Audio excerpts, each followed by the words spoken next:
Hello everybody, my name is Lisbeth Lebrecht and this is my presentation, Social Works with Groups. I apologize for the background, but it's very difficult for me to get alone time with 3 kids, so here we go. So once again, my proposal is social work with groups. So the summary. I'm going to go ahead and summarize my summary. Social skills are important in everyday life. Social skills are the skills we use to interact and have conversations with others. Social skills help us develop relationships, cope with everyday issues, make friends, and find support. They create boundaries and conflict resolution and create empathy. By creating this treatment group, I will help address social skills for the youth that aren't able to continue higher education due to being immigrants or not having enough experience to go out into the world and get better jobs. So I believe that creating a social skills group for them, they'll be able to gain those skills and go out into the world and get better jobs, better themselves. So my proposal is to create a few small groups with 6 or 10 members that meet 3 or 4 times a week. These small groups will, like I said, will help the teens gain social skills needed to go out into the world after high school.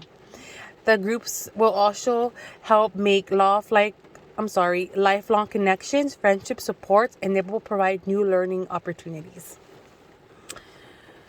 Okay, so a rationale and need for within the community is having great social skills improves the ability of getting along with others and building better relationships and allows for great jobs.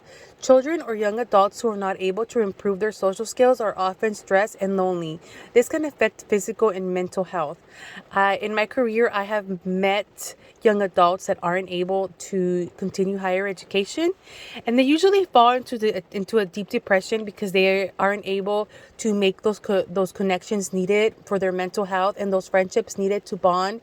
And just overall, it's just very sad because they feel like they're not doing anything with their life because they can't continue higher education. After high school, students who are not able to attend college often want good jobs, but their poor social skills limits them and end up with low paying jobs. Meaning that when these high school students go out into the world and they do interviews, they aren't capable of doing the interview, and sometimes they aren't even hired and they're just looked over, and they just end up getting a job that pays them, and there's even though it doesn't pay very good. Communities with high crime rates are often the result of people that do not have social skills and are not able to problem solve. So basically, what this is saying is that a lot of teens turn into crime because they don't have the skills needed to solve their problems or to go out into the world and make the money that they need to support their families. So they just end up with gangs and just easy crime for easy money.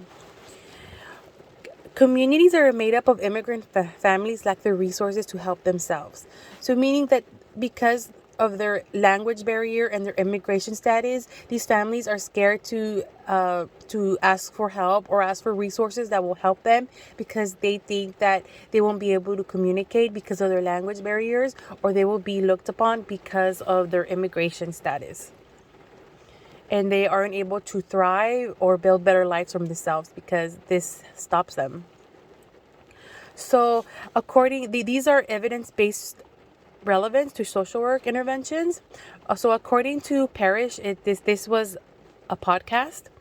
Evidence-based practice is making the best choice about the care of the individual client.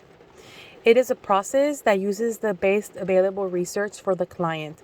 So basically, before I would create the group, I would ask myself questions that the teens might ask, and I will do the research to come up with the best possible answers for young adults that I am servicing.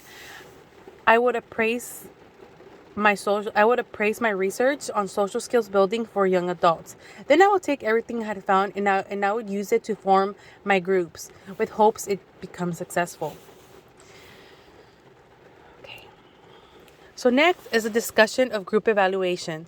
The best way to evaluate group therapy is the use of surveys before and after. So basically, I would give surveys to the young adults, and I would ask them to let me know what they know and see where their social skills are. And then after the group, I will give them surveys again, so they can tell me what they learned and see where they are now compared to where they were when they first started.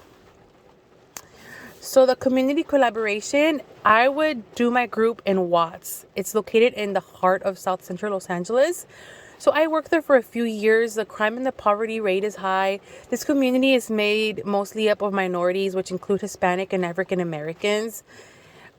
This is a cycle of poverty that never ends, with crime and low-paying jobs.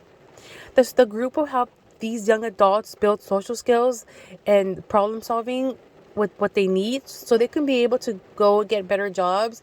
Again, they won't be tempted to get into the criminal life with drugs and robberies to make easy money, because they would have the skills that they need to go get jobs and make the money with hard work and just being better people. And it would also help the youth with their mental health, and it would empower them, and it would empower the community to come together and create a better community for everybody. This was my presentation. Thank you for your time. I hope you enjoyed it. Thank you.